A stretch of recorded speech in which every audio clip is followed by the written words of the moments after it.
Hello friends अभी हमने recently अपना 74th इंडिपेंडेंस डे सेलिब्रेट किया।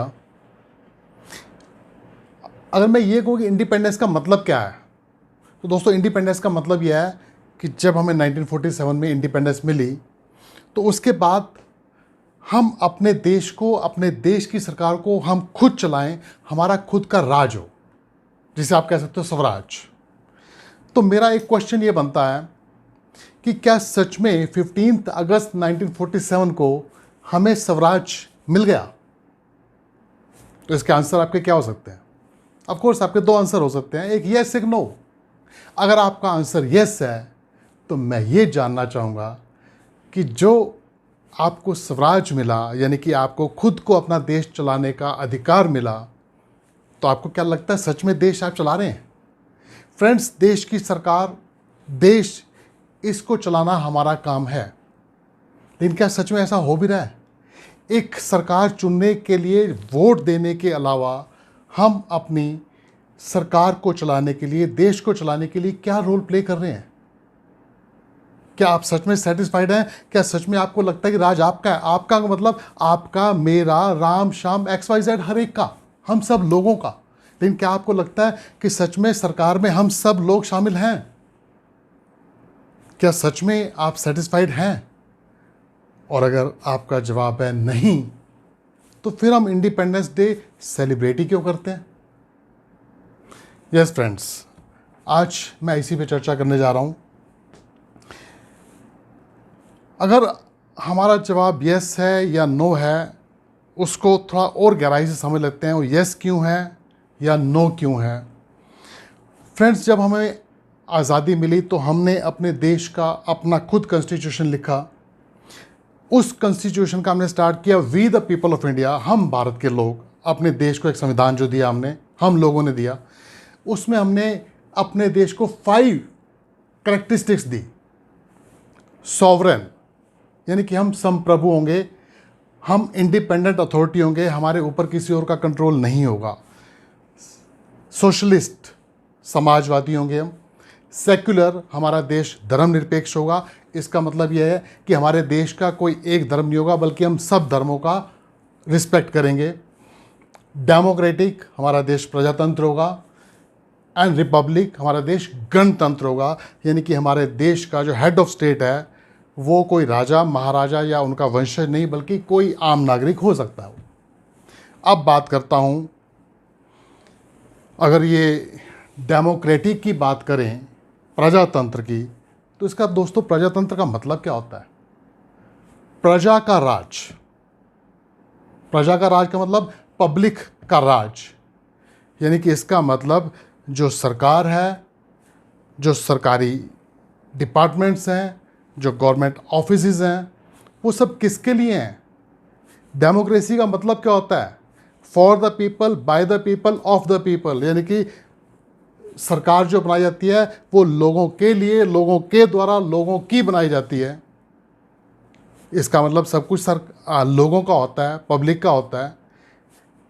लेकिन क्या आपको लगता है सच में ऐसा कि जो गवर्नमेंट डिपार्टमेंट्स हैं या गवर्नमेंट अथॉरिटीज़ हैं, या जिसको पब्लिक अथॉरिटीज़ कह सकते हैं, पब्लिक अथॉरिटीज़ का मतलब क्या होता है कि जो भी पब्लिक के लिए काम करती है वो पब्लिक अथॉरिटी है। सिंपल सी बात है। तो जो गवर्नमेंट डिपार्टमेंट्स हैं, पब्लिक अथॉरिटीज़ हैं, क्या आपको सच में लगता है कि उसके बॉस, उसके मालिक हम लोग हैं? फ्रेंड्स, सच्चाई तो यह है कि जब हम किसी गवर्नमेंट ऑफिस में जाते हैं किसी भी काम के लिए, रियलिटी ये है कि हम वहाँ के बॉस होते हैं, लेकिन होता उल्टा है कि वहाँ जितने लोग बैठे हैं उस ऑफिस में, वो हमें कहीं बॉस दिखते हैं और हम वहाँ पे एक जस्ट गिड़गिड़ाते हुए भिखारी की तरह जाते हैं। हम फ्रेंड्स अक्सर शिकायत करते हैं, अक्सर चर्चा करते हैं कि गवर्नमेंट ने ये स्कीम लॉन्च की, इसका इम्प्लीमेंटेशन अच्छा नहीं हुआ, ये करप्शन है, ये स्कैम है, सो मैनी थिंग्स। लेकिन क्या हम इन सब चर्चा से पहले ये जानना ज़रूरी समझते हैं कि सब कुछ हो क्यों रहा है? इस पे नज़र रखने का अधिकार किसको है? यस फ्रेंड्स, हमें जो स्वराज मिला था उसके सबसे बड़ा मकसद ये था कि हम देश की सरकार की ऊपर नज़र रख सकें, हम उसकी व्यवस्था को खुद देख सकें। फ्रेंड्स, अब मैं आपको सबसे अच्छी बात बताने जा रहा हूँ कि इसी को ध्यान में रखते हुए हमें एक राइट मिला, एक अधिकार मिला, राइट टू इंफॉर्मेशन एक्ट 2005 के तहत, जिसे कह सकते हैं हम सूचना का अधिकार। राइट टू इंफॉर्मेशन यानी कि इंफॉर्मेशन लेने का अधिकार। किसकी इंफॉर्मेशन? Public authorities.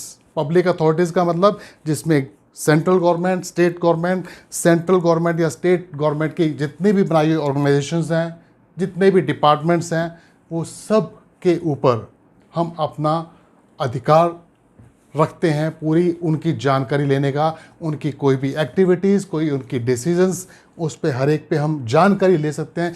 क्योंकि फ्रेंड्स, जब हम चर्चा करते हैं उनके बारे में, आलोचना करते हैं, क्रिटिसाइज़ करते हैं, तो क्रिटिसाइज़ करने से पहले मेरा मानना है कि ये ज़्यादा ज़रूरी बनता है कि हम उसके बारे में पहले जान लें, तो फिर हम उसको अच्छे से कंस्ट्रक्टिव वे में क्रिटिसाइज़ कर सकते हैं। तो हमें ये क्रिटिसाइज़ करने से पहले जानने का जो अधिकार मिला, ये बहुत इम्पोर्टेंट है। एक तरह से हम उससे गवर्नमेंट अथॉरिटीज़ पे नज़र रख सकते हैं, व्यवस्था को खुद देख सकते हैं। फ्रेंड्स, ये जो राइट टू इंफॉर्मेशन एक्ट बना, इसका ऑब्जेक्टिव, इसका उद्देश्य क्या था? इसका सबसे बड़ा उद्देश्य था ट्रांसपेरेंसी और अकाउंटेबिलिटी। ट्रांसपेरेंसी, पारदर्शिता, यानी कि देश की सरकार जो कुछ भी कर रही है, पब्लिक अथॉरिटीज़ जो कुछ भी कर रही हैं, वो लोगों की नज़र में आना चाहिए, पारदर्शी होना चाहिए, हमें सब मालूम होना चाहिए, क्योंकि हमारी सरकार ही तो है, हमारा देश ही तो है। और दूसरी बात अकाउंटेबिलिटी। अकाउंटेबिलिटी कब तय होगी? जब हमें पूरी जानकारी होगी। जब हमें जानकारी होगी कि देश में क्या हो रहा है, तभी तो हम जवाबदेही तय कर सकते हैं। तो इसका उद्देश्य था ट्रांसपेरेंसी एंड अकाउंटेबिलिटी। अब फ्रेंड्स, इसकी थोड़ी सी बैकग्राउंड की बात करें कि ये राइट हमें क्यों मिला, तो इसके पीछे हमारे कॉन्स्टिट्यूशन, संविधान का बहुत बड़ा रोल है, हमारी जुडिशरी का बहुत बड़ा रोल है, और कुछ सोशल मूवमेंट्स, सामाजिक आंदोलन जो हुए, उनका बहुत बड़ा रोल है। तो सबसे पहले मैं कॉन्स्टिट्यूशन की बात करता हूँ। कॉन्स्टिट्यूशन स्टार्ट करते हैं। दोस्तों, हमारे संविधान में आर्टिकल 19(1)(a) के तहत हमें एक फंडामेंटल राइट मिला है, मौलिक अधिकार जिसको बोलते हैं, that is freedom of speech and expression, यानी कि कुछ भी बोलने का, कुछ भी व्यक्त करने का अधिकार। कुछ भी बोलने का अधिकार, इसका मतलब समझे कि मैं आज सरकार के बारे में कुछ भी बोल सकता हूँ, कुछ भी व्यक्त कर सकता हूँ, लेकिन उस कुछ बोलने या व्यक्त करने से पहले अगर मैं उसके बारे में जान लूँ तो ज़्यादा अच्छा नहीं होगा? तो कहीं ना कहीं ये उसी का ही हिस्सा है। इसके अलावा आर्टिकल 21 में मिला हमें राइट टू लाइफ, जीने का अधिकार, फंडामेंटल राइट। जीने के अधिकार में भी हमारा कहीं जानने का अधिकार छुपा हुआ है। तो कहीं ना कहीं कॉन्स्टिट्यूशन के फंडामेंटल राइट्स से भी ये निकलता है। उसके बाद हमारी जुडिशरी ने बहुत अच्छा कंट्रीब्यूशन दिया, इसमें बहुत अच्छा रोल प्ले किया। जो अलग अलग टाइम टू टाइम जजमेंट्स आई हमारी, उसमें कहीं ना कहीं जुडिशरी ने इसको हाईलाइट किया कि पब्लिक का इंफॉर्मेशन लेने का अधिकार बनता है। जैसे फॉर एग्जांपल, एक 1973 में केस हुआ था, Bennett Coleman and company versus Union of India. इसमें सुप्रीम कोर्ट ने क्लियरली कहा था RTI was held to be included in right to freedom of speech and expression. तो उनका कहना था कि right to freedom of speech and expression जो है, जो आर्टिकल 19(1)(a) कहता है, उसी के अंदर आरटीआई छुपा हुआ, राइट टू इन्फॉर्मेशन छुपा हुआ हमारा। उसके बाद 1975 में एक केस हुआ, इंदिरा गांधी वर्सेस राजनारायण। इसमें भी सुप्रीम कोर्ट ने अपना ओपिनियन दिया कि जो भी पब्लिक इंटरेस्ट के काम होते हैं उसमें किसी तरह की सिक्रेसी, किसी तरह का राज नहीं रखा जाना चाहिए, उनको ओपन करना चाहिए। उसके बाद 1982 में एक केस हुआ, SP Gupta versus Union of India. इसमें भी कहा गया कि पब्लिक फंक्शनरीज यानी कि गवर्नमेंट अथॉरिटीज़ जो भी काम करती हैं पब्लिक के लिए, उसकी हर ट्रांजैक्शन की हर डिटेल को जानने का अधिकार बनता है पब्लिक का। तो एक तरह से जुडिशरी ने भी टाइम टू टाइम इसको हाईलाइट किया कि पब्लिक को कुछ भी जानने का अधिकार होना चाहिए। उसके बाद दोस्तों, सोशल मूवमेंट्स की बात करें तो जिन्होंने सबसे ज़्यादा रोल प्ले किया, दोस्तों 1990 के दशक में अरुणा रॉय, आप अगर जानते हो तो एक आईएएस अधिकारी थी। उन्होंने अपना पद छोड़ के किसानों को, मजदूरों को, गरीब वर्ग को कुछ मदद करने के लिए कुछ संस्था बनाई जिसका नाम था मजदूर किसान शक्ति संगठन। इन्होंने राजस्थान में एक जगह है ब्यावर, वहाँ पे एक बहुत बड़ा विरोध प्रदर्शन किया, काफ़ी लंबा चला, पूरा हाईलाइट हुआ पूरे देश में। और उसका जो इन्होंने डिमांड रखा वो ये थी कि जो पब्लिक अथॉरिटीज़ राजस्थान में जो थी उस टाइम, उनके एक्सपेंडिचर, जो उनका खर्चा है, उसका हमें डिटेल दिया जाए। उनकी डिमांड ये थी। तो एक तरह से वहाँ से ही शुरुआत हुई। उसके बाद एक और मूवमेंट जो इन्होंने शुरू किया, NCPRI, national campaign for people's right to information. तो ये सामाजिक आंदोलनों ने भी काफ़ी इसमें रोल प्ले किया। तो ये इनकी बैकग्राउंड थी जिसकी वजह से हमें ये कहीं ना कहीं आगे चल के मिला। और इसका प्रोसेस बताएं तो 2005 में ये स्टार्ट हुआ UPA 1 गवर्नमेंट के अंडर। 11 मई 2005 को ये लोकसभा में पास हुआ।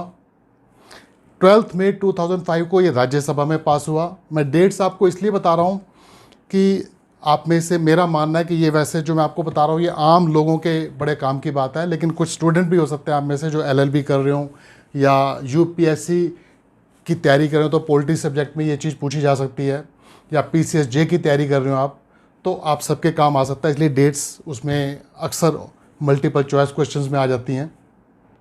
उसका 15 May 2005 को प्रेसिडेंट ने इसको अप्रूव कर दिया, लेकिन ये इम्प्लीमेंट हुआ 12 अक्टूबर 2005 को, 120 दिनों के बाद। यानी 15 जून 2005 को प्रेसिडेंट ने अप्रूव किया, लेकिन इम्प्लीमेंट किया गया इसको 12 अक्टूबर 2005 को। 120 दिनों का गैप दिया गया। ये क्यों था? क्योंकि एक मान के चला गया कि जब पब्लिक अथॉरिटीज से लोग इंफॉर्मेशन लेंगे तो उससे पहले पब्लिक अथॉरिटीज़ को मौका मिलना चाहिए कि अपनी इंफॉर्मेशन को प्रॉपर तरीके से ऑर्गेनाइज कर ले वो। तो 120 दिन उनको दिए गए। तो ये थी दोस्त थोड़ी सी इसकी बैकग्राउंड। अब बात करते हैं, जब राइट टू इन्फॉर्मेशन की बात कर रहे हैं तो इसमें सबसे पहली चीज़ हमें क्या मिलने वाली है? इन्फॉर्मेशन, सूचना। तो ये सूचना होती क्या है, इन्फॉर्मेशन होती क्या है? दोस्तों, इस एक्ट का जो सेक्शन 2 है वो डिफाइन करता है कि इन्फॉर्मेशन का मतलब कोई भी रिकॉर्ड्स, डॉक्यूमेंट्स, मेमोस जो इशू होते हैं, ओपिनियंस, कोई भी राय ली गई, कोई भी डिसीजन लेने से पहले, कोई भी मेल्स किए गए, किसी तरह की रिपोर्ट्स या पेपर्स तैयार किए गए, जो भी नोट्स तैयार किए गए, कोई भी डाटा हो सकता है कंप्यूटर में सेव किया गया हो, कुछ भी, any kind of data, electronic media में हो या हार्ड पेपर में हो। सैम्पल्स का मतलब जैसे फॉर एग्जांपल हमारे एरिया में एक रोड बनी, उस रोड में कौन सा मटेरियल यूज़ हुआ, हम उसका सैंपल भी ले सकते हैं एज एन इन्फॉर्मेशन कि हमें इसकी इन्फॉर्मेशन चाहिए कि इसमें कौन सा मटेरियल यूज़ हुआ, तो वो भी इन्फॉर्मेशन का पार्ट है। माइक्रो फिल्म्स, कोई भी फिल्म्स बनाई गई उसके लिए। फैसिमल का मतलब कोई भी फैक्स से कोई मैसेजेस कन्वे किए गए, या कोई भी फ्लॉपी या डिस्क में कोई मटेरियल हो, या प्रेस नोट्स हो, सजेशंस हों, ऑर्डर्स हों, या कोई भी सर्कुलर्स उस टाइम इशू किए गए, या कोई नोटिस इशू किए गए, या लॉग बुक में कोई एंट्रीज़ की गई। सिंपल सी बात है, इन्फॉर्मेशन का शॉर्ट में कहूँ तो anything which can be given to legislature, यानी कि जो भी पार्लियामेंट या विधानसभा के मेंबर्स को इन्फॉर्मेशन दी जा सकती है, वो इन्फॉर्मेशन आम जनता का भी लेने का अधिकार बनता है। ये इन्फॉर्मेशन का पार्ट है, यानी कि ऐसी सारी इन्फॉर्मेशन हम ले सकते हैं। वाह, यानी कि कितना कुछ हम जान सकते हैं। हम तो केवल सोचते हैं कि टीवी में न्यूज़ कुछ देख ली तो वो जानकारी बहुत है। फ्रेंड्स, सच्चाई है कि हम पूरी की पूरी जानकारी हर चीज़ की, कि कोई भी डिसीजन कैसे हो रहा है, उसके ऊपर क्या क्या नोट्स तैयार किए गए, क्या फाइल्स पे नोट बने, हर चीज़ हम जानकारी ले सकते हैं। अब बात करते हैं दोस्त सेक्शन 3 इसका जो है एक्ट का, वो क्या कहता है कि ये राइट किसको दिया गया? To all citizens of India, to all citizens of India, Bharat के हर नागरिक को, इर्रिस्पेक्टिव कि वो कौन से एरिया से बिलोंग करता है, वो किस एज का है, किस जेंडर का है, हर एक सिटीजन को ये राइट दिया गया। दोस्तों, इसमें सेक्शन 5 में ऑफिसर्स की डिटेल अपॉइंट किए गए कि अल्टीमेटली जब हम इंफॉर्मेशन लेने जाएंगे तो किससे लेंगे। तो हर एक पब्लिक अथॉरिटीज़ में, पब्लिक अथॉरिटीज़ का मतलब जो भी गवर्नमेंट डिपार्टमेंट्स हैं वो स्टेट के अंडर आते हो या सेंटर के अंडर आते हो, तो वहाँ पे अपॉइंट किए गए पब्लिक इंफॉर्मेशन ऑफिसर्स, यानी कि वो बेसिकली उनका काम ही यही था, हम जब भी जाएंगे तो हम उन्हीं को ही जाके अपनी रिक्वेस्ट देंगे कि हमें ये इन्फॉर्मेशन चाहिए, या सब डिस्ट्रिक्ट या सब डिवीज़न लेवल पे APIO बोल सकते हैं, असिस्टेंट पब्लिक इंफॉर्मेशन ऑफिसर्स। तो हमें उनसे अपनी इन्फॉर्मेशन मांगनी होती है। अब ये इन्फॉर्मेशन लेनी कैसी होती है, इसका प्रोसेस क्या है, ये जब आप जान लेंगे दोस्तों, यकीन मानना आपको सच में इतना आसान लगेगा कि सच में आज तक हम जिस राइट को इस्तेमाल नहीं कर रहे थे क्योंकि हम जानते नहीं थे, उस राइट को हम कितना आसानी से इस्तेमाल कर सकते हैं। फ्रेंड्स, इसका सेक्शन 6 में पूरा प्रोसीजर लिखा गया कि हम कैसे अप्लाई कर सकते हैं इन्फॉर्मेशन लेने के लिए। पहली बात तो हम इन्फॉर्मेशन राइटिंग में या इलेक्ट्रॉनिक मीडिया से, यानी कि इलेक्ट्रॉनिक मीडिया में सब ऑनलाइन भी हम इन्फॉर्मेशन ले सकते हैं, इवन हम स्पीड पोस्ट से भी इन्फॉर्मेशन ले सकते हैं, या राइटिंग में भी दे सकते हैं एप्लीकेशन। और एप्लीकेशन कैसे देनी है, it could be in English में हो सकती है, हिंदी में हो सकती है, या आप जिस भी एरिया में रहते हैं वहाँ की जो भी लोकल ऑफिशियल लैंग्वेज है आप उसमें भी एप्लीकेशन प्लेन पेपर पे सिंपल लिख के दे सकते हो, या टाइप रिटन भी हो सकती है वो, या वहाँ का उस स्टेट का कोई प्रेस्क्राइब्ड फॉर्मेट भी हो सकता है, तो वो भी आप यूज़ कर सकते हो आप। और सबसे ख़ास बात, इस इंफॉर्मेशन को लेने के लिए एक प्रेस्क्राइब्ड फ़ी रखी गई। कितनी मालूम है? केवल 10 रुपये। यस, केवल 10 रुपये आपको देने हैं। वो कैश भी हो सकते हैं, पोस्टल ऑर्डर भी हो सकता है, कहीं कहीं DD भी चलता है, या कुछ कहीं पे कोर्ट स्टैम्प्स भी चलती हैं कुछ स्टेट्स में। तो वो 10 रुपये हमने उस एप्लीकेशन के साथ देने हैं। और अगर आप BPL कैटेगरी से, बिलो पॉवर्टी लाइन कैटेगरी से बिलोंग करते हो, तो वो 10 रुपये भी नहीं देने हैं। यस फ्रेंड्स, तो हम जो भी API होंगे या PI होंगे, पब्लिक इंफॉर्मेशन ऑफिसर, वो स्टेट के हों या सेंटर के हों, अगर कोई पब्लिक अथॉरिटी सेंटर के अंडर आती है तो सेंटर वालों को, और स्टेट के अंडर आती है तो स्टेट वालों को, PIO को हम जाके वो अपनी एप्लीकेशन देंगे। उसमें लिखना क्या है? यस दोस्त, ये बड़ा इंपॉर्टेंट है। फ्रेंड्स, कोशिश करिए जो भी इंफॉर्मेशन चाहिए वो बिल्कुल प्रिसाइज हो, एकदम ब्रीफ हो, एकदम संक्षेप में, बिल्कुल क्लियर हो। जितनी क्लियर होगी उतना अच्छा होगा, उतनी सही इंफॉर्मेशन मिल पाएगी आपको। और सबसे अच्छी बात यह है कि जब हम ये इंफॉर्मेशन मांगते हैं तो हमें उसके लिए किसी प्रकार का कोई रीज़न देने की ज़रूरत नहीं है कि ये इंफॉर्मेशन मुझे क्यों चाहिए। वो PIO हमसे ये नहीं पूछ सकता कि इंफॉर्मेशन आपको क्यों चाहिए, तो इसका मतलब हमें कोई रीज़न देने की ज़रूरत नहीं है। और सबसे अच्छी बात, पर्सनल डिटेल भी हमसे वो नहीं मांग सकते, ज़्यादा पर्सनल डिटेल नहीं चाहिए, यानी कि हमें अपना एड्रेस देना होगा ताकि वो हमसे कांटेक्ट कर सकें। फ़ोन नंबर, ईमेल आईडी देंगे तो और भी अच्छी बात है, क्योंकि शुरू में तो इसकी 10 रुपये फ़ीस लगती है, लेकिन बाद में कुछ जब हम इंफॉर्मेशन लेते हैं तो उसकी जब कॉस्टिंग आती है, कुछ जैसे मान लो फ़ोटो कॉपीज़ हैं या कुछ पेन ड्राइव में है, तो उसका कुछ एक्स्ट्रा कॉस्ट आता है, तो बाद में लिया जाता है। तो हमें कॉन्टैक्ट कर सकें, इसलिए कॉन्टैक्ट डिटेल्स देनी ज़रूरी हैं। बट अदरवाइज़ मैं कौन हूँ, मैं क्या करता हूँ, ये कोई किसी तरह की इन्फॉर्मेशन देने की ज़रूरत नहीं है। फ्रेंड्स, एक अच्छी बात और भी है कि पहली बात तो आप किसी भी पब्लिक अथॉरिटी में जब जाते हो तो वहाँ पे देने इन्फॉर्मेशन किससे लेनी है आपको पूरी जानकारी मिल जाती है। हर एक पब्लिक अथॉरिटी में PIO की पूरी डिटेल मेंशन होती है, आप सीधा उसके पास जा सकते हो। लेकिन बाई चांस कभी कुछ ऐसी गलती हो जाए कि आप जिस PIO को, जिस पब्लिक अथॉरिटी में आप इंफॉर्मेशन लेने गए थे, आपकी इंफॉर्मेशन उस पब्लिक अथॉरिटी के पास नहीं है, वो किसी और पब्लिक अथॉरिटी के पास है, किसी और डिपार्टमेंट के पास है, तो उसमें भी हेडेक, सिरदर्दी आपकी नहीं है। आप और एप्लीकेशन अपनी या रिक्वेस्ट देकर आ गए और वो इंफॉर्मेशन उनके पास नहीं है जो आपको चाहिए, तो PIO का यहाँ पे रिस्पॉन्सिबिलिटी है कि वो आपकी एप्लीकेशन को, आपकी रिक्वेस्ट को दूसरे डिपार्टमेंट में या दूसरी पब्लिक अथॉरिटी को ट्रांसफ़र करेगा। और कब? विदिन 5 डेज, केवल 5 दिन के अंदर।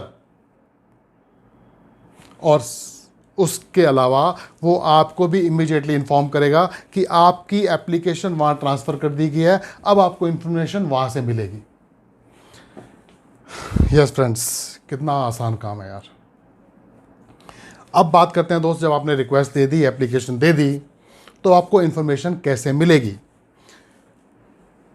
दोस्तों अक्सर हम गवर्नमेंट डिपार्टमेंट्स की बात करें तो हमें लगता है कि हमारी फाइल्स सिर्फ मूव होती रहेंगी, रिजल्ट कब आएंगे पता नहीं है। बहुत सारी ऐसे हमने काम देखे हैं कि लगता है कि बस सरकारी डिपार्टमेंट में फाइलें चलती रहती हैं, रिजल्ट नहीं आता। लेकिन इस केस में एक टाइम लिमिट स्पेसिफाई की गई, और वो टाइम लिमिट क्या है कि विद इन 30 डेज, केवल 30 दिन के अंदर, जिस दिन आपने रिक्वेस्ट दी है उसके बाद 30 दिन के अंदर अंदर जो PIO है उसको या तो आपको इन्फॉर्मेशन देनी पड़ेगी on the payment of prescribed fee. Prescribed fee का मतलब कि एक तो शुरू में 10 रुपये फीस जाती है, BPL के लिए वो भी नहीं जाती है, लेकिन इसमें एक कॉस्ट ऑफ प्रोवाइडिंग इन्फॉर्मेशन होती है। जैसे मान लो हमें फ़ोटो कॉपीज़ चाहिए, उसमें किसी इन्फॉर्मेशन की 20 फ़ोटो कॉपीज़ बनती हैं, तो एक फ़ोटो कॉपी का 2 रुपये एक्स्ट्रा लिया जाता है, तो 20 के हो गए 40 रुपीज़ एक्स्ट्रा। तो वो हमें एक्स्ट्रा पेमेंट जो हमारी बनती है वो हमसे लेगा, लेकिन हमें इन्फॉर्मेशन देगा विद इन 30 डेज़।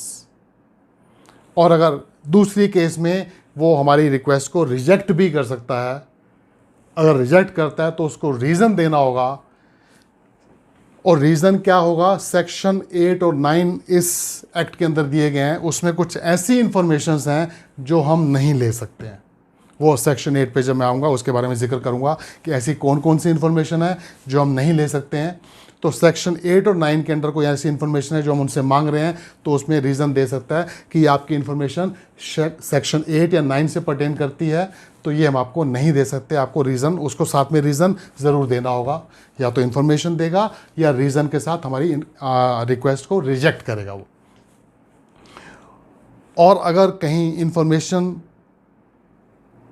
जो है वो कंसर्न्ड हो किसी की लाइफ से और लिबर्टी से, लाइफ और लिबर्टी का मतलब किसी की जान से या किसी की आज़ादी से संबंध रखती हो, जैसे फॉर एग्जांपल किसी को ज़बरदस्ती कैद किया हुआ है तो उसकी आज़ादी या उसकी जान को खतरा है, तो उस केस में जब हम RTI दाखिल करते हैं, एप्लीकेशन देते हैं, तो हमें 48 आवर्स 48 घंटे के अंदर अंदर इन्फॉर्मेशन उपलब्ध कराई जाएगी। Yes friends. और किसी भी केस में अगर टाइम लैप्स हो जाता है, टाइम ख़त्म हो जाता है, तो उसको PIO की तरफ से हमारी रिक्वेस्ट का रिफ्यूज़ल माना जाएगा कि उसने हमारी रिक्वेस्ट को रिफ्यूज़ कर दिया है, मना कर दिया। और सेक्शन 7 में ही इसके बारे में और इन्फॉर्मेशन दी गई है कि जो कॉस्ट ऑफ प्रोवाइडिंग इन्फॉर्मेशन है, जैसे मैंने आपको बताया फ़ोटोकॉपी या पेन ड्राइव या कुछ और जो भी कॉस्ट लगती हो, तो वो PIO हमें इन्फॉर्म करेगा कि ये आपकी एडिशनल कॉस्ट है। इसलिए जब आप रिक्वेस्ट डालते हो तो उसमें अपना एड्रेस या ईमेल ID डालना या फ़ोन नंबर डालना ज़रूरी है, ताकि वो हमें कांटेक्ट कर सकें। तो वो हमें इन्फॉर्म करेगा कि आपकी इन्फॉर्मेशन तो रेडी है, लेकिन आपको देने के लिए, इस इन्फॉर्मेशन को लेने के लिए इतनी एक्स्ट्रा कॉस्ट लगेगी।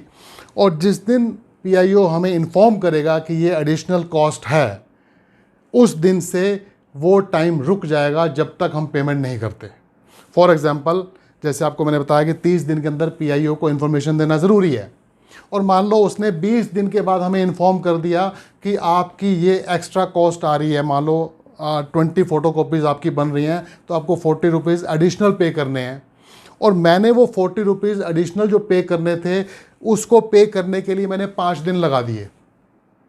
यानी कि 20 दिन बाद उन्होंने इन्फॉर्म किया, 5 दिन मैंने लगा दिए, तो अब उसके पास 5 दिन और एक्स्ट्रा हो जाएंगे, यानी कि टोटल 35 डेज़ के अंदर वो PIO मुझे इन्फॉर्मेशन दे सकता है। तो इसके बीच जब तक वो इन्फॉर्म करते हैं और जब तक मैं पेमेंट नहीं करता, जितने भी बीच में दिन आएंगे वो 30 डेज़ में ऐड हो जाएंगे। और इन केस PIO की तरफ से कोई डिले होता है कि टाइम ख़त्म हो गया और वो इन्फॉर्मेशन नहीं दे पाया, तो उसके बाद कोई भी वो एक्स्ट्रा कॉस्ट हमसे नहीं ले सकते, हमें फ्री ऑफ कॉस्ट इन्फॉर्मेशन देनी पड़ेगी उनको। ये सेक्शन 7 कहता है इसका, एक्ट का। अब फ्रेंड्स बात करते हैं, जब मैंने इन्फॉर्मेशन के बारे में बता दिया, तो जब ये आपको बता रहा था सेक्शन 8 में कुछ ऐसी इन्फॉर्मेशन भी हैं जो हम नहीं ले सकते। तो वो ऐसी इन्फॉर्मेशंस क्या हैं जो हम नहीं ले सकते। उससे पहले एक चीज़ और, कि अगर PIO हमारी रिक्वेस्ट को रिजेक्ट करता है, तो सेक्शन 7 सब सेक्शन 8 इसके बारे में कहता है कि पहली बात तो वो रिजेक्ट करेगा तो उसको रीज़न फॉर रिजेक्शन देना पड़ेगा कि हमारी एप्लीकेशन रिजेक्ट क्यों की गई, उसके पीछे क्या रीज़न है, वो सेक्शन 8 या 9 का जो भी रेफरेंस देगा वो। उसके बाद वो ये बताएगा कि मेरे पास इस रिजेक्शन के अगेंस्ट अपील करने के लिए कितना टाइम है, कितना पीरियड है, और मैं ये अपील कहाँ कर सकता हूँ, उस अथॉरिटी की भी पूरी डिटेल। यानी कि सबसे अच्छी बात यह है कि इसमें भी वो खुद अपने बारे में बताएगा कि मेरे डिसीजन के अगेंस्ट आपको अगर प्रॉब्लम है तो मेरे डिसीजन के अगेंस्ट आप यहाँ जाके अपील कर सकते हो with in this much of period. वाह, क्या बात है। अब सेक्शन 8 की बात करें तो दोस्तों कुछ इंफॉर्मेशन है which is exempted from disclosure, और वो क्या है दोस्तों, देश की जो हमारी इंटीग्रिटी और सिक्योरिटी है और जो इकोनॉमिक इंटरेस्ट हैं, आर्थिक हित हैं, ये सब हमारे लिए इंपॉर्टेंट है कि नहीं है। यस, कोई भी इंफॉर्मेशन जो इंटीग्रिटी, सिक्योरिटी, इकोनॉमिक इंटरेस्ट से जुड़ी होगी वो हम नहीं ले सकते। यस, कोई भी इंफॉर्मेशन और कंटेम्प्ट ऑफ कोर्ट से रिलेट करती है कि यानी कि कोर्ट ने पर्टिकुलरली किसी इंफॉर्मेशन को पब्लिक में डिक्लेयर करने के लिए, ओपन करने के लिए मना किया हुआ है, या जिससे पब्लिक कोर्ट ऑर्डर का कंटेम्प्ट होता है, वो इन्फॉर्मेशन भी हम नहीं ले सकते। कोई इन्फॉर्मेशन जो पार्लियामेंट की प्रिविलेज के अंडर आती है, पार्लियामेंट की प्रिविलेज के अंडर मतलब कि पार्लियामेंट में कुछ उस पर डिस्कशन या अभी डिबेट चल रहे हैं जो अभी फाइनल नहीं हुई है कोई डॉक्यूमेंट, जैसे फॉर एग्जांपल मान लीजिए बजट हर साल प्रेजेंट किया जाता है, बजट इससे पहले प्रेजेंट किया जाए डेफिनेटली अंदर उस पर प्रिपरेशन तो चलती रहती है। हम उस प्रिपरेशन स्टेज में जब तक वो बजट फाइनल तैयार नहीं होता उससे पहले हम उस इंफॉर्मेशन को नहीं ले सकते। हाँ, बल्कि गवर्नमेंट की एक सो मोटो ऑब्लिगेशन बनती है कि जब भी ऐसा कोई डॉक्यूमेंट रेडी हो जाएगा तो उसको खुद पब्लिक को डिक्लेयर करना पड़ेगा, ओपन करना पड़ेगा, लेकिन उससे पहले हम उस इंफॉर्मेशन को नहीं ले सकते आरटीआई के अंडर। उसके अलावा कोई भी ट्रेड सीक्रेट्स हों, कॉपीराइट्स हों, हम उसको ऐसी इंफॉर्मेशन को भी नहीं ले सकते। इसके अलावा ऐसी information which affects fiduciary relationships. Fiduciary relationship क्या होते हैं दोस्त? फॉर एग्जांपल मैं अपने डॉक्टर को अपनी कोई इंफॉर्मेशन शेयर करता हूं, तो उस डॉक्टर में और मेरे में एक फिड्यूशरी रिलेशनशिप है। मैं रिलेशनशिप की पहले बात कर रहा हूं, आप इसको समझ जाएंगे तो आप समझ जाएंगे इन्फॉर्मेशन क्या है। तो वो डॉक्टर मेरे से ली हुई इन्फॉर्मेशन को किसी और को शेयर नहीं कर सकता, क्योंकि मेरी पर्सनल इन्फॉर्मेशन है। ऐसे मैं बात करूं, एक क्लाइंट है, वो अपने लॉयर के साथ, अपने वकील के साथ कुछ इन्फॉर्मेशन शेयर करता है, तो वो वकील और वो जो क्लाइंट है उन दोनों के बीच में भी एक फिड्यूशरी रिलेशनशिप है। वो भी जो लॉयर है वो उसकी इन्फॉर्मेशन किसी और को शेयर नहीं कर सकता। तो ऐसी कोई इन्फॉर्मेशन जिससे ये फिड्यूशरी रिलेशनशिप में कहीं कोई प्रभाव पड़ता हो, ऐसी इंफॉर्मेशन शेयर नहीं की जा सकती। और कोई भी ऐसी इंफॉर्मेशन जो फॉरेन गवर्नमेंट से हमें एज ए कॉन्फिडेंस मिली है कि फॉरेन गवर्नमेंट के साथ जब हमारा लेन देन हुआ तो उन्होंने पहले इसको कहा कि ये इंफॉर्मेशन कॉन्फिडेंशियल रखी जाएगी। जैसे फॉर एग्जांपल अभी रफाले के केस में पहले गवर्नमेंट ने कहा कि हमें फ्रेंच गवर्नमेंट के साथ एग्रीमेंट हुआ था कि हम इसको ओपन नहीं कर सकते डिटेल्स को, लेकिन बाद में जब फ्रेंच गवर्नमेंट ने खुद कह दिया कि हमें कोई ऐतराज़ नहीं है तो उसके बाद उसको ओपन किया गया। तो ऐसी कोई इन्फॉर्मेशन, क्योंकि फॉरेन कंट्रीज़ के साथ जो रिलेशन है उसको मेंटेन करना भी हमारे देश के लिए एक बहुत बड़ी जिम्मेवारी होती है, तो उसको हम तब तक ओपन नहीं कर सकते जब तक वो कॉन्फिडेंशियल रहना ज़रूरी है। इसके अलावा कोई ऐसी इन्फॉर्मेशन जिससे किसी भी इंसान की लाइफ को या फिज़िकल सेफ्टी को कोई खतरा हो, ऐसी इन्फॉर्मेशन हम नहीं ले सकते। जैसे मान लो कोई वीआईपीज़ हैं तो उनकी सिक्योरिटी के बारे में कि उनकी सिक्योरिटी कैसे कैसे अरेंजमेंट है, कौन कौन है उसमें, क्या कैसे है, वो सब इन्फॉर्मेशन जो हम इन्फॉर्मेशन लें तो हम उसकी सिक्योरिटी को ब्रीच करके उसको नुकसान पहुंचा सकते हैं, ऐसी इन्फॉर्मेशन हम नहीं ले सकते। कोई ऐसी information that impedes process of investigation, कि कोई इन्वेस्टिगेशन चल रही है और वो उसमें रुकावट डाल सकती है, तो जब तक वो इन्वेस्टिगेशन चल रही है तब तक उस इंफॉर्मेशन को हम नहीं ले सकते। कोई ऐसी इंफॉर्मेशन जो काउंसिल ऑफ मिनिस्टर्स और सेक्रेटरीज के बीच में डेलिब्रेशंस चलती हैं, जो विचार विमर्श चलते हैं, जब तक वो फाइनल कोई आउटकम नहीं आता तब तक उस इंफॉर्मेशन को भी हम नहीं ले सकते हैं। कोई ऐसी इंफॉर्मेशन जो प्राइवेसी किसी की ब्रीच करती हो, प्राइवेसी का मतलब यहाँ पे कहा जाए तो एक तरह से हमारे जो प्राइवेट पार्ट्स हैं उसके बारे में कोई नॉलेज किसी ने शेयर की। फ्रेंड्स, मैं जब आपसे ये बात कर रहा हूँ इन्फॉर्मेशन, तो ये इन्फॉर्मेशन किसके बारे में ले सकते हैं? Public authorities. पब्लिक अथॉरिटीज़ में कौन आता है? सभी मिनिस्टर्स, MP हो, MLAs हो, even prime minister, even president, कोई भी public authorities, all officers, all staff of government departments, offices, ये सारे उसमें आते हैं। तो किसी की प्राइवेट इंफॉर्मेशन हम नहीं ले सकते। और फ्रेंड्स, ऑफ कोर्स एग्जाम्पशन में बहुत सारी चीज़ें ऑफिशियल सीक्रेट्स एक्ट्स में 1923 में बताई गई हैं, लेकिन एग्जाम्पशन की बात जहाँ तक आती है, कोई भी ऐसी इंफॉर्मेशन जिसमें पब्लिक इंटरेस्ट ज़्यादा इंपॉर्टेंट हो, तो उसमें ये जो मैंने एग्जाम्पशन बताई हैं सेक्शन 8 में, या इवन ऑफिशियल सीक्रेट्स एक्ट 1923 में जो भी लिखा था, ऑफिशियल सीक्रेट्स 1923 था क्या? पहली बात तो ये जान लीजिए फ्रेंड्स। ब्रिटिश गवर्नमेंट ने 1923 में एक एक्ट लाया था, ऑफिशियल सीक्रेट्स एक्ट 1923। उसका पर्पस क्या था कि जितने गवर्नमेंट डिपार्टमेंट में काम करते हैं, गवर्नमेंट ऑफिसर्स हैं, तो उनको जो भी इंफॉर्मेशन ऑफिशियल दी जाती है वो आम लोगों से शेयर नहीं कर सकते। तो अभी इस एक्ट के अंदर क्या कहा गया है कि उसके अंदर भी कोई इन्फॉर्मेशन शेयर करने के लिए मना किया गया है, लेकिन राइट टू इन्फॉर्मेशन एक्ट में वो कहा गया है दी जा सकती है। तो राइट टू इन्फॉर्मेशन एक्ट उसको ओवरराइड करेगा, यानी कि इसको सुप्रीम माना जाएगा, राइट टू इन्फॉर्मेशन एक्ट को ऊपर रखा जाएगा। हाँ फ्रेंड, बात करते हैं, थोड़ा आगे बढ़ें। तो अभी आपको शायद मालूम होगा 2019 में इस एक्ट में एक अमेंडमेंट लाया गया, right to information amendment act 2019। उसमें क्या था, थोड़ा सा मैं उसके बारे में जानकारी देता हूँ। उससे पहले क्या था और अमेंडमेंट के बाद क्या हुआ है। फ्रेंड्स, हमारे जो राइट टू इन्फॉर्मेशन एक्ट 2005 था, उसके सेक्शन 13 और 16, सेक्शन 13 और 16 जो हैं, ये सेंट्रल और स्टेट में जो हमारे कमिश्नर्स हैं, चीफ इंफॉर्मेशन कमिश्नर हों या इंफॉर्मेशन कमिश्नर्स हों स्टेट के या सेंटर के, उनके टेन्योर यानी कि उनकी जो कार्यकाल है, समय अवधि है, उसके बारे में जिक्र करते हैं, और उनकी सैलरी और अलाउंसेस के बारे में मेंशन है इसमें कि उनको क्या सैलरी और अलाउंसेस मिलेंगे। तो जो एक्चुअल ओरिजिनल 2005 का एक्ट था, उसमें उनका तय किया गया था, वो स्टेट के हों या सेंटर के हों, उनका टेन्योर था 5 ईयर्स और 65 ईयर्स ऑफ एज, या तो 5 साल या 65 साल की एज तक। फॉर एग्जांपल कि एक चीफ इंफॉर्मेशन कमिश्नर अपॉइंट किया जाता है 58 ईयर्स की एज में, तो उसका जो टेन्योर रहेगा 5 ईयर्स का रहेगा, यानी कि 63 ईयर्स की एज तक वो उस ऑफिस में रह सकता है। उसके बाद वो रिटायर हो जाएगा, और इस केस में रीअपॉइंटमेंट नहीं होती है। लेकिन मान लो 62 ईयर्स की एज में कोई अपॉइंट किया जाता है, तो 65 ईयर्स की एज होते हैं, उसके पास केवल 3 साल होंगे, तो विच एवर इज़ अर्लियर। तो पहले 2005 वाले एक्ट में ये था कि टेन्योर या तो 5 ईयर्स या 65 years of age, whichever is earlier.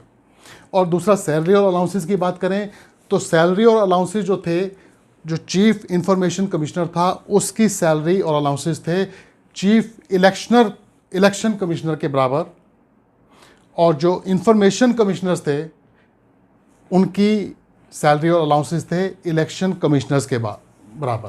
पहली बात तो बता दूं दोस्त, जो चीफ इंफॉर्मेशन कमिश्नर हैं वो एक होता है, उसके बाद 10 इंफॉर्मेशन कमिश्नर्स हो सकते हैं। तो उन सब के आपको मैंने बता दिया सैलरी अलाउंसेस कैसे थे। ये तो हो गए सेंटर के। और स्टेट की बात करूं तो स्टेट के जो चीफ इंफॉर्मेशन कमिश्नर थे उनकी सैलरी और अलाउंसेस थे इलेक्शन कमिश्नर के बराबर, और जो इंफॉर्मेशन कमिश्नर्स थे उनकी सैलरी और अलाउंसेस थे चीफ सेक्रेटरी ऑफ स्टेट के बराबर। ये तो पहले वाले में था। लेकिन जो अमेंडमेंट किया गया 2019 में, इस अमेंडमेंट में ये कहा गया कि ये जो टेन्योर है और ये जो सैलरी और अलाउंसेस हैं, ये सेंट्रल गवर्नमेंट प्रिस्क्राइब करेगी। फ्रेंड्स, ये जो राइट टू इंफॉर्मेशन एक्ट के अंडर एक चीफ इंफॉर्मेशन कमीशन बनाया गया जो हमें इंफॉर्मेशन देगा, फाइनल अथॉरिटी जो है, ये एक ऑटोनोमस बॉडी बनाई गई, स्वतंत्र निकाय जिसे कह सकते हैं एक तरह से। वो इसलिए कि हमें इंफॉर्मेशन चाहिए गवर्नमेंट के बारे में, और वो अथॉरिटी या वो बॉडी गवर्नमेंट के अंडर काम करेगी तो शायद गवर्नमेंट के प्रभाव में आके वो इन्फॉर्मेशन हमें सही नहीं मिल पाएगी। इसलिए गवर्नमेंट को उसमें किसी तरह के इंटरफेरेंस करने से बाहर रखा गया। लेकिन इस अमेंडमेंट में जो अपोजिशन या लोगों का विरोध रहा वो यही था कि इसमें सेंट्रल गवर्नमेंट बीच में इन्वॉल्व क्यों हो रही है। क्योंकि अगर इन्फॉर्मेशन हमें जिनसे चाहिए वो इन्फॉर्मेशन वाले गवर्नमेंट के अंडर आके काम करेंगे, जब उनको सैलरी वहाँ से डिसाइड होनी है उनकी, जब उनका टेन्योर वहाँ से तय होना है, तो उनको ये हो सकता है कि हम कोई गवर्नमेंट के अगेंस्ट इन्फॉर्मेशन देंगे तो कल को हमारे ऊपर एक नकेल कसी जा सकती है, तो शायद प्रभावित होकर सही इन्फॉर्मेशन ना दें, हो सकता है। लेकिन गवर्नमेंट ने अपना जो पक्ष रखा इस पर, गवर्नमेंट का कहना था कि जो चीफ इलेक्शन कमिश्नर था, वो जो पोस्ट थी वो एक कॉन्स्टिट्यूशनल बॉडी है, यानी कि संवैधानिक हमारे कॉन्स्टिट्यूशन से क्रिएट की गई है। लेकिन ये जो है ये एक स्टैचूटरी बॉडी है, संविधिक निकाय जिसको बोल सकते हैं, एक स्टैच्यूट से तैयार की गई है, तो इसको उसके बराबर रखना ठीक नहीं है। और दूसरी बात यह है कि जो चीफ इलेक्शन कमिश्नर होता है वो एक सुप्रीम कोर्ट के जज के बराबर माना जाता है, और अगर CIC को, चीफ इंफॉर्मेशन कमिश्नर को CEC के बराबर माना जाएगा तो एक तरह से वो भी सुप्रीम कोर्ट के जज के बराबर हो जाएगा। लेकिन जो चीफ इंफॉर्मेशन कमिश्नर कोई डिसीजन देता है तो उसके डिसीजन को सुप्रीम कोर्ट में चैलेंज किया जा सकता है, लेकिन अगर उसके बराबर है तो कैसे चैलेंज करेंगे। तो उन्होंने अपने पक्ष को जस्टिफाई किया कि इसलिए इनको एक नॉच डाउन करना ज़रूरी है, कि एक स्टेप डाउन करना पड़ेगा। This was amendment which was brought in 2019. अब फ्रेंड्स एक और सबसे अच्छी बात यह है, हमें अगर जो इन्फॉर्मेशन मांगी है उसमें किसी तरह की प्रॉब्लम होती है तो हम इसकी अपील भी कर सकते हैं। सेक्शन 19 जो है इस एक्ट का वो अपील के बारे में डील करता है कि अगर जो PIO को हमने रिक्वेस्ट दी थी, PIO हमें विद इन स्पेसिफाइड टाइम वो इन्फॉर्मेशन नहीं देता, या हमें जो इन्फॉर्मेशन दी गई है वो सही नहीं है, हम उसे सेटिस्फाइड नहीं हैं, तो हम उसके अगेंस्ट अपील कर सकते हैं। और अपील करने के लिए क्या करना होगा, विद इन 30 डेज़, जैसे मैंने आपको बताया था कि जब भी वो इन्फॉर्मेशन हमारी रिजेक्ट करते हैं रिक्वेस्ट को, तो उसको साथ में ये देना होता है कि कितने टाइम में हम अपील कर सकते हैं, किस अथॉरिटी को करनी है। लेकिन मैं आपको अलग भी सेक्शन 19 भी डील करता है इससे, वो क्लियरली कहता है कि हमें विद इन 30 डेज़, 30 दिन के अंदर, जब हमें या तो वहाँ से डिसीजन मिल गया रिजेक्शन का या इन्फॉर्मेशन का, या वो 30 डेज़ वाला टाइम जो था वो लैप्स हो गया, तो उसके बाद with in 30 days, even 15 days extra भी ले सकते हैं अगर हमारे पास कोई सफिशेंट कॉज हो उसके लिए। जैसे मान लो मैं ये कहता हूँ कि मेरे पास डिसीजन तो आ गया था, लेकिन उसके बाद 30 डेज़ के बाद मेरा एक्सीडेंट हो गया और मुझे और 10 दिन या 15 दिन और एक्स्ट्रा लग गए, और मैं सफिशेंट कॉज दे सकता हूँ, तो टोटल 45 डेज़ के अंदर मैं इसकी अपील कर सकता हूँ। किसको? First appellate authority. First appellate authority क्या होती है कि जिस पब्लिक अथॉरिटी के अंडर वो PIO काम करता है, जिसमें काम करता है, उसी का जो सीनियर होता है, उसी के डिपार्टमेंट के अंदर, अथॉरिटी के अंदर, वो उसको फर्स्ट अपीलेट अथॉरिटी माना जाता है, तो हम उसी को अपील फाइल कर सकते हैं। और इन केस वहाँ भी कोई सोल्यूशन नहीं निकलता हमारा, तो फिर हमारे पास सेकंड अपील का भी ऑप्शन होता है। और सेकंड अपील हम कहाँ कर सकते हैं? चीफ इंफॉर्मेशन कमिश्नर के पास, और उसके लिए टाइम कितना है? 90 डेज़। 90 डेज़ के अंदर हम कंप्लेंट अपील फाइल कर सकते हैं। और 90 डेज़ के अलावा हमारे पास अगर कोई सफिशेंट कॉज है, एन नंबर ऑफ डेज़, क्योंकि एक्ट में कोई स्पेसिफाई नहीं किया गया कि कितने दिन, एन नंबर ऑफ डेज़, कुछ भी हो सकते हैं, 10 दिन, 15 दिन, महीना, 2 महीना, 4 महीने, अगर हम उसका सफिशेंट कॉज साथ में जस्टिफाई कर पाएँ कि ये वजह थी, मैं 2 महीने बीमार था या कुछ और जो भी प्रॉब्लम थी जिसकी वजह से मैं अपील नहीं कर पाया, तो CIC के पास हम इसकी फिर से अपील कर सकते हैं। और अगर वहाँ भी सेटिस्फाई नहीं होते तो फ्रेंड्स, अगर वो पब्लिक अथॉरिटी स्टेट के अंडर आती है तो हाई कोर्ट में अपील कर सकते हैं, और वो पब्लिक अथॉरिटी अगर सेंटर के अंडर आती है तो सुप्रीम कोर्ट में अपील कर सकते हैं। और सबसे अच्छी बात जो हम आपको बताने जा रहा हूँ, अभी तक लगता था कि हम सारी ये चीज़ें जो बात कर रहे हैं, क्या इन्फॉर्मेशन मिलती भी है? यस, बिल्कुल मिलती है। उसकी वजह क्या है? पेनल्टी। यस फ्रेंड्स, सेक्शन 20 जो है इस एक्ट का, वो पेनल्टी के बारे में बात करता है कि पीआईओ, जिसको हमने पब्लिक इंफॉर्मेशन ऑफिसर को रिक्वेस्ट देते हैं, अगर वो हमें इंफॉर्मेशन नहीं देता तो उसको पेनल्टी लगती है। और पेनल्टी क्या है और क्या वजह है उसकी, मैं पहले एक एक करके बताता हूँ वजह क्या क्या हो सकती है। सबसे पहली बात तो ये कि वो अगर बिना रीज़न के हमारी एप्लीकेशन को रिजेक्ट कर देता है तो उस केस में पेनल्टी लग सकती है। पेनल्टी लग सकती है। दूसरा, अगर वो स्पेसिफाइड टाइम, जैसे आपको बताया था विदिन 30 डेज, उस टाइम के अंदर हमें इंफॉर्मेशन नहीं देता तो पेनल्टी लग सकती है। उसके अलावा मैलाफाइडली डिनाइंग द रिक्वेस्ट, यानी कि मैलाफाइडली का मतलब उसकी नीयत या उसका इरादा ठीक नहीं है, उसने गलत नीयत की वजह से हमारी रिक्वेस्ट को रिजेक्ट कर दिया उस केस में। और अगर वो हमें इनकम्प्लीट, इनकरेक्ट या मिसलीडिंग इंफॉर्मेशन देता है जो गलत है या अधूरी है या मिसलीड कर सकती है, हमें भ्रम में डाल सकती है, तो उस केस में, या हमें जो इन्फॉर्मेशन चाहिए थी वो उसको डिस्ट्रॉय कर देता है। फॉर एग्जांपल कोई हमें इन्फॉर्मेशन जो चाहिए थी वो डाटा कहीं कंप्यूटर में सेव था, उसने वो डाटा ही डिलीट कर दिया, या कोई फाइल थी वो फाइल ही गायब कर दी, तो उस केस में पीआईओ को ₹250 पर डे, ₹250 पर डे के हिसाब से पेनल्टी देनी पड़ेगी, अप टू मैक्सिमम ऑफ ₹25,000 अपनी पॉकेट से। तो इसका मतलब इंफॉर्मेशन तो हमें पक्का मिलेगी, और नहीं मिलेगी तो रिजेक्शन, और रिजेक्शन के साथ उसका रीज़न मिलेगा, और रीज़न जस्टिफाइड नहीं होगा तो हम अपील कर सकते हैं। यस फ्रेंड्स, कितना आसान काम है यार। फ्रेंड्स, मैं आपको इतना ही कहूँगा कि ये जब हम इंफॉर्मेशन किसी चीज़ की ले लेंगे गवर्नमेंट डिपार्टमेंट से, तो हमारा जज करना कितना आसान हो जाएगा कि गवर्नमेंट डिपार्टमेंट में जो जो काम हो रहे हैं, जो एक्टिविटीज़ हो रही हैं, जो डिसीजन हो रहे हैं, वो सही है कि नहीं है, उसमें नज़र रख पाएंगे। और फ्रेंड्स, जैसे सेक्शन 8 में बताया गया था कि इंटीग्रिटी, सिक्योरिटी से रिलेटेड कुछ इंफॉर्मेशन हम नहीं ले सकते, तो ऐसे सेक्शन 24 भी है हमारा। उसमें जो सिक्योरिटी और इंटेलिजेंस एजेंसीज़ हैं उनके बारे में एक सेकंड शेड्यूल तैयार की गई है, जिसमें 18 एजेंसीज इंक्लूड की गई हैं अभी फ़िलहाल। वो गवर्नमेंट ऐड भी कर सकती है, उसमें किसी को निकाल भी सकती है। जैसे फॉर एग्जांपल इंटेलिजेंस ब्यूरो है, रिसर्च एंड एनालिसिस विंग है, रॉ जिसको बोलते हैं, बीएसएफ है, बॉर्डर सिक्योरिटी फोर्स, आईटीबीपी है, इंडो तिब्बतियन बॉर्डर पुलिस, या सीआरपीएफ है। ऐसी 18 एजेंसीज़ हैं, क्योंकि ये सारी एजेंसीज क्या कर रही हैं, ये हमारे देश की सिक्योरिटी और इंटेलिजेंस का काम करती हैं। तो वो इंटेलिजेंस से रिलेटेड इन्फॉर्मेशन या सिक्योरिटी से रिलेटेड इन्फॉर्मेशन हम नहीं ले सकते हैं, तो वो इसके अंडर आती हैं। लेकिन ये जो एजेंसीज हैं इस सेकंड शेड्यूल में, 18 एजेंसी जो मैं आपको बता रहा हूँ, इनमें भी अगर कहीं एलिगेशन ऑफ करप्शन, यानी कि कोई करप्शन का आरोप लगता है, तो उसकी इन्फॉर्मेशन ले सकते हैं सीआईसी की अप्रूवल से।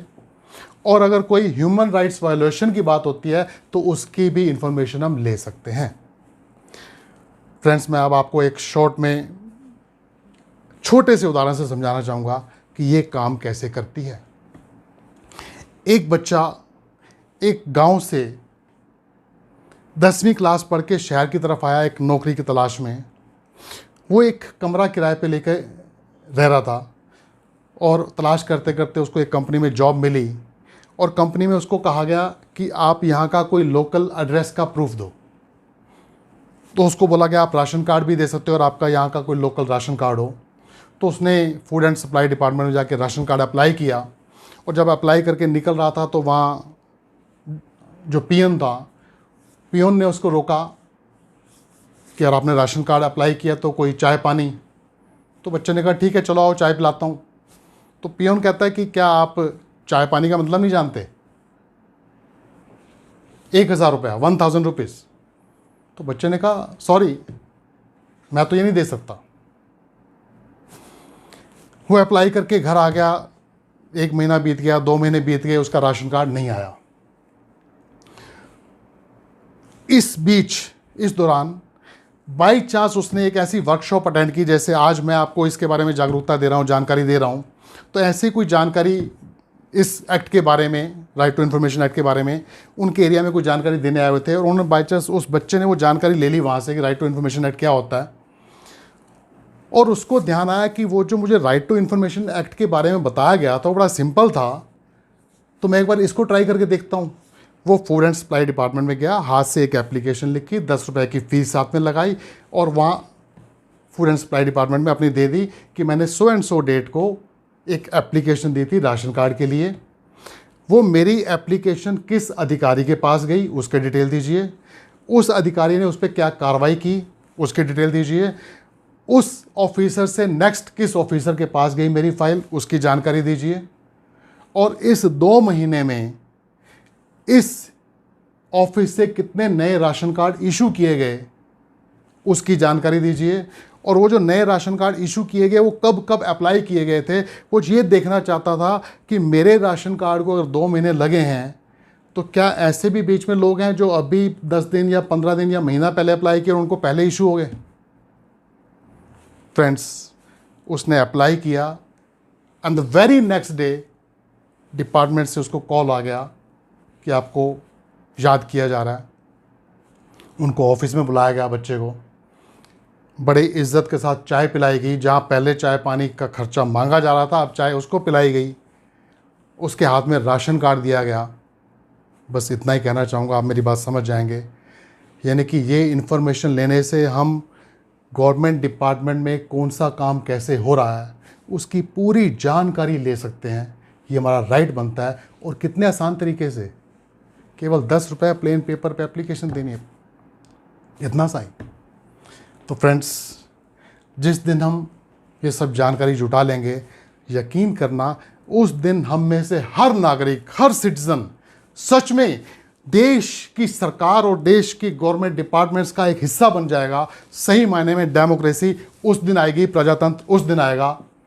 तो यस फ्रेंड्स, अननेसेसरली हमें गवर्नमेंट को, गवर्नमेंट डिपार्टमेंट्स को तंग नहीं करना है, लेकिन कोई भी इन्फॉर्मेशन आपको लगता हो आपके काम की है, जिसकी वजह से आप गवर्नमेंट डिसीजन को नज़र रख सकते हो, देख सकते हो, चेक कर सकते हो, ये चेक्स एंड बैलेंसेस हम लोग रखेंगे तो डेफिनेटली गवर्नमेंट ज़्यादा अकाउंटेबल हो जाएगी।